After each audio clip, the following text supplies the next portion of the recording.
Character development is one of the greatest challenges for writers of fiction and really of nonfiction too, because character development is absolutely paramount in memoir, for example. People don't like to think of the people appearing in their memoir as characters, but indeed, that's exactly what they are. So one of the first rules, I think, is the rule of authenticity. I mean, we're in the middle of a political campaign right now, and you can tell when you're drawn to someone's speech, motives, actions because they seem congruent with their character, and you can tell when they're not being congruent too, and they're actually just trying to tell you what they think you want to hear. And the same is really true of character development. As we come to know a character, as we're moving through the pages, you will know if the character has done something simply because the writer needs to further the plot. Or you will know when a 16-year-old starts speaking in a manner that sounds a little bit more like Mitt Romney and a little less like a 16-year-old girl in high school. So authenticity is key. And one way to achieve authenticity is to really know your characters well. Not all of that is going to appear in a book.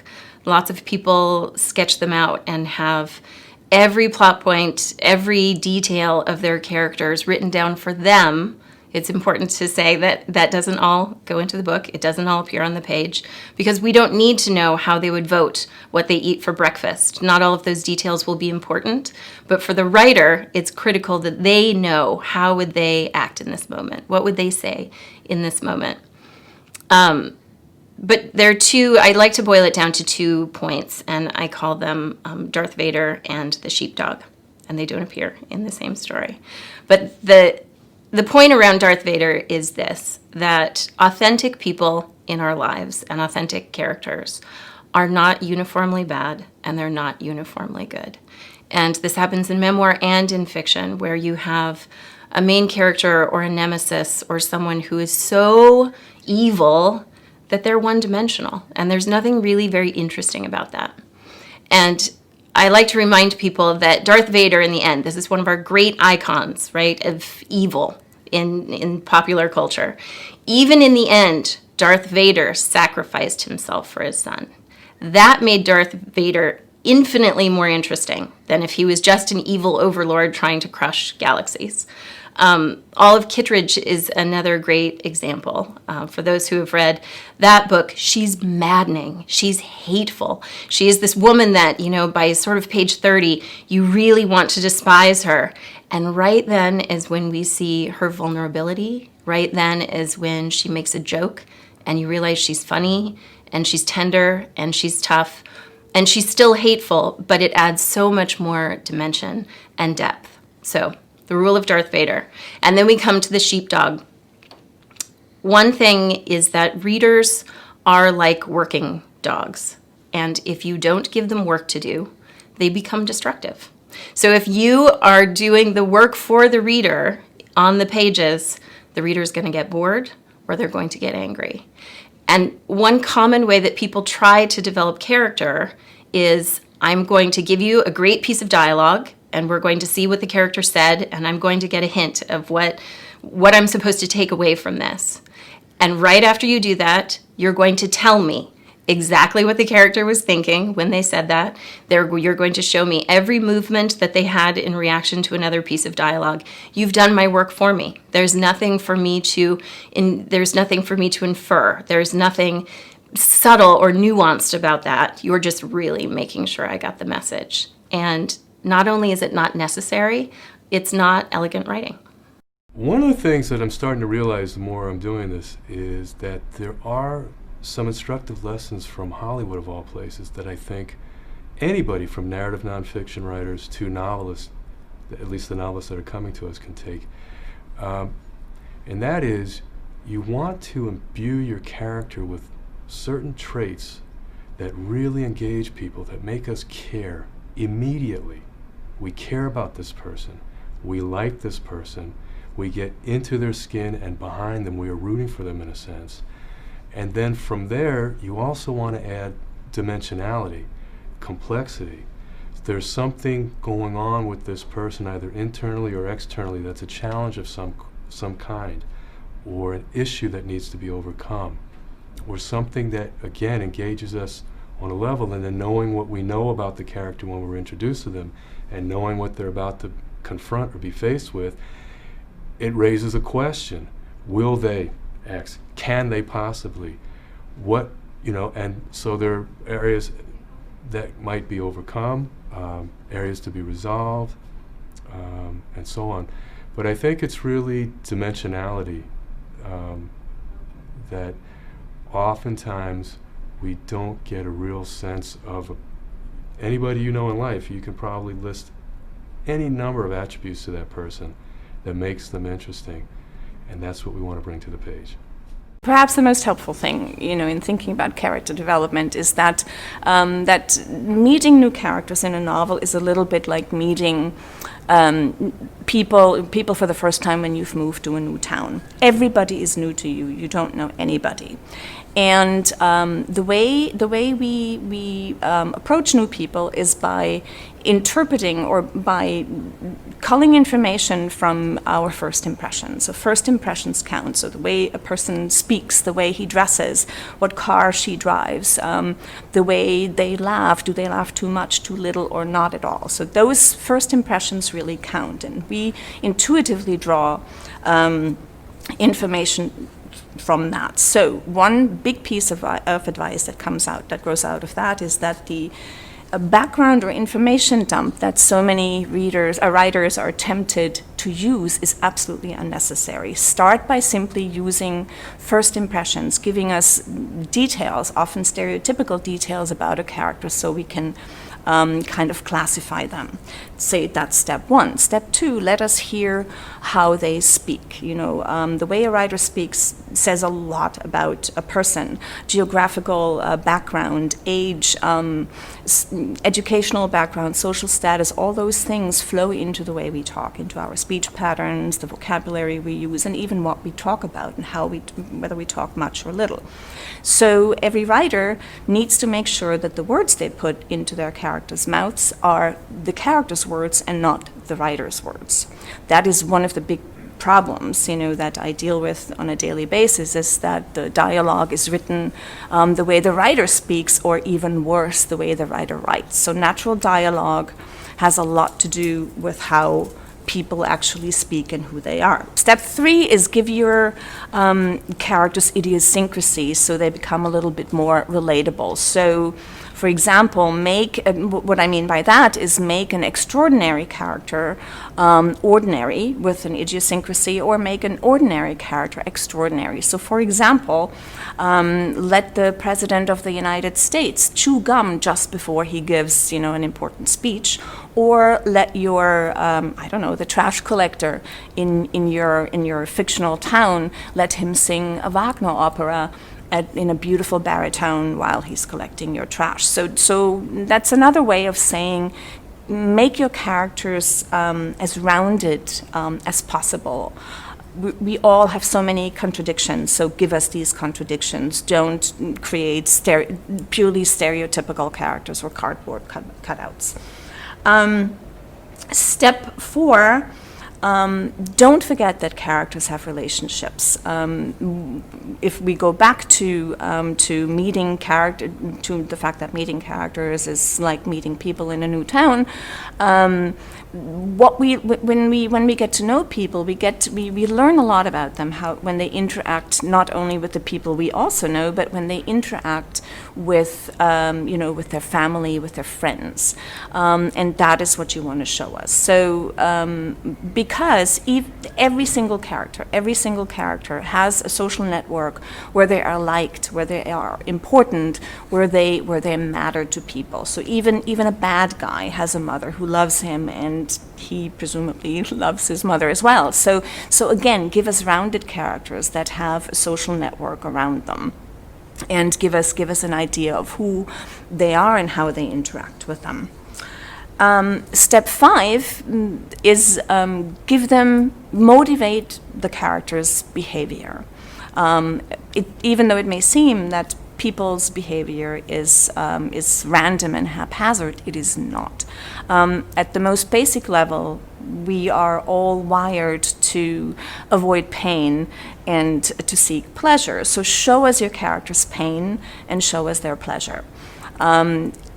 Only if your characters have needs and desires will we understand, where they're coming from, and only if those needs and desires meet some sort of obstacle. So if something is in their way from getting to their desire or from solving their problem, will we, root for them or understand their plight and care for their plight. What you want to do is you want to create empathy for your characters, both with all the methods that are all the strategies I just discussed, but definitely also with explaining to us why the characters are doing what they're doing. So the sixth step then is to show us change. Characters should not remain static.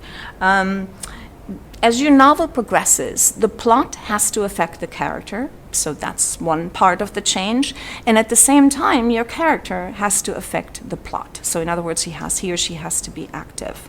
Plot and character have to interrelate, have to constantly, change and affect each other, or else you'll end up with a static manuscript. This is not necessarily true for every single one of your characters, but most definitely for your main characters. They need to affect the plot, and the plot needs to affect them.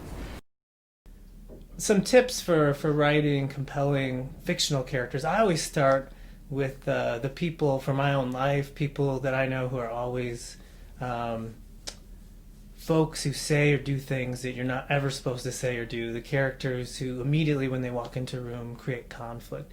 Those are the characters I feel lucky to find or discover in my own writing, and when I'm working with writing students, those are the characters I'm trying to help students bring out. And it's funny, there's almost always someone in our life, a best friend, an ex-boyfriend or ex-girlfriend, an uncle that we can draw upon. And usually it goes back to that ability that those characters have to say something that you're never supposed to say or do something you're never supposed to do. That's at the heart of conflict. It's really rare where you have a great character in fiction that follows the rules or that obeys some sort of code or moral or ethical standard. The great characters in fiction are always the ones who are willing to break those rules. So just helping to identify those characters from our own lives and then bring them into fiction and changing them, trying to find something that's compelling and also complicated. A great character to me isn't just a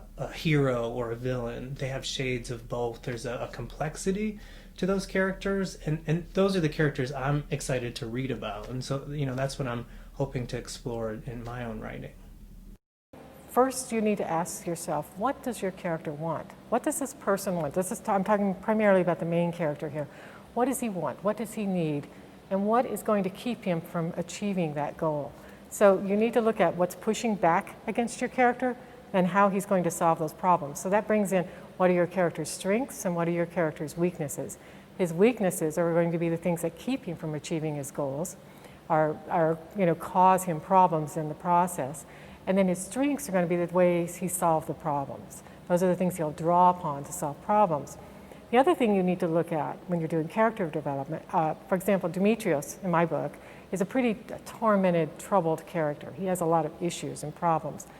If you're going to have a character who is troubled in some way, he also has to be redeemable. He has to have redeeming qualities that a reader will relate to. So if you think about the show Dexter, for example, Dexter was a serial killer, right? But he was also funny.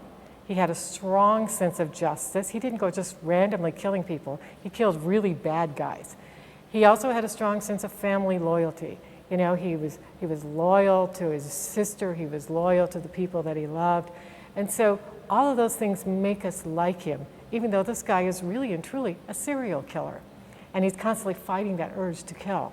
But we still like Dexter, and he's kind of fun because he's funny and entertaining. So you have to have a character who has those redeemable qualities. So you think about that when you have a tormented character. Perhaps he loves his mom. Perhaps he's kind to animals. Perhaps he's loyal to those people that he cares about.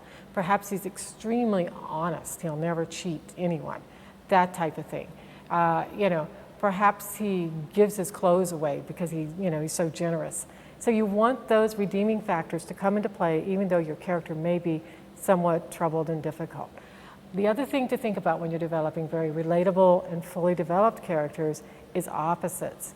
You want to when I teach these classes, I have a character worksheet that I use, and I'm not going to go through the whole thing because it's like 3 pages. But one of the things that's most interesting about developing characters, there's some points that you should think about. One is, what would this character's worst enemy say is the character's best quality? What would the character's best friend say is his worst quality? So those are things you want to consider. That kind of diametric opposition of opposing forces. What would his enemies say is good about him? What do they admire about your character? What do his friends just really despise about your character? Because then that gives you that depth and layer and texturing of character. Also think about your character's formative years, his childhood. What things happened to him in his childhood, because our childhood informs our adulthood. Think about things like, your character, what does he carry about his person? What does he always have with him? This is kind of a symbolic representation of personal need.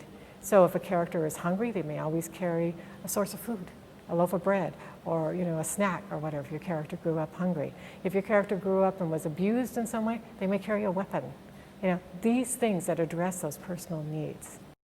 The believable character one is one that I think is always interesting, because we can overlook plot holes.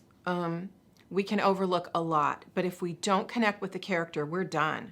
We are reading fiction, again, I go back to because of how it makes us feel, and we connect to fiction through the story. There are very few books, it's like, well, I didn't really like the people, but wow, that setting. You don't read for setting. Setting is bonus. Setting is like ice cream with the brownie, but nobody, some people will just get ice cream, but we don't like them. So we are really reading it for the full experience, and the way we connect is through character. I think there's a string of things to do. One of them is to find out, is character your strength or not as a writer? If character is your strength, nurture that. If it's not your strength, it needs to be. Character is key. Unless you're writing a procedural, in which case it's all about the procedure. People fall for your characters. We have to connect. We have to be friends. There's an editor at St. Martin's, well, now she's in charge, Jennifer Enderlin, who talks about how books have to be very funny, very sexy, very scary. Pick your very, but you have to have very. I think it's the same for characters. Characters need to be unique. If you think about your friends, they're not all the same. This one's always late. This one will not eat in restaurants that have red tablecloths. This one has this. We have quirks, we have likes and dislikes, we have core beliefs. Characters need to be real. You should be able to, by about a third of the way through the book, set your characters free. If you're directing the story, you don't have good characters.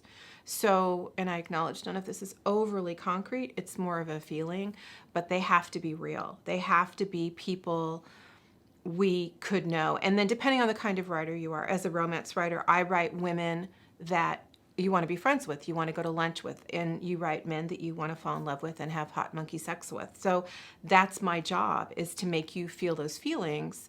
The best compliment I get from readers is when they say, oh, I want to go to lunch with whomever. It's like, me too. I want to be friends with her. I want to write women I want to be friends with.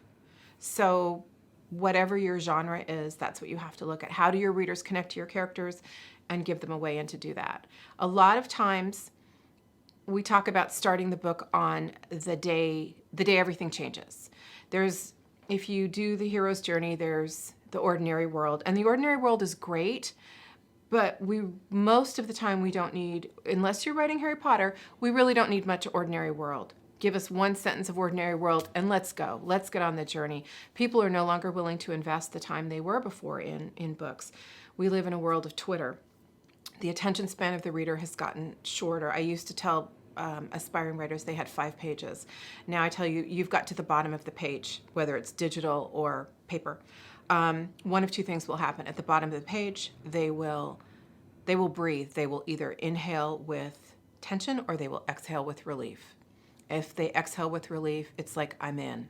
And there is nothing better than picking up a book and at the bottom of the first page thinking, I'm in.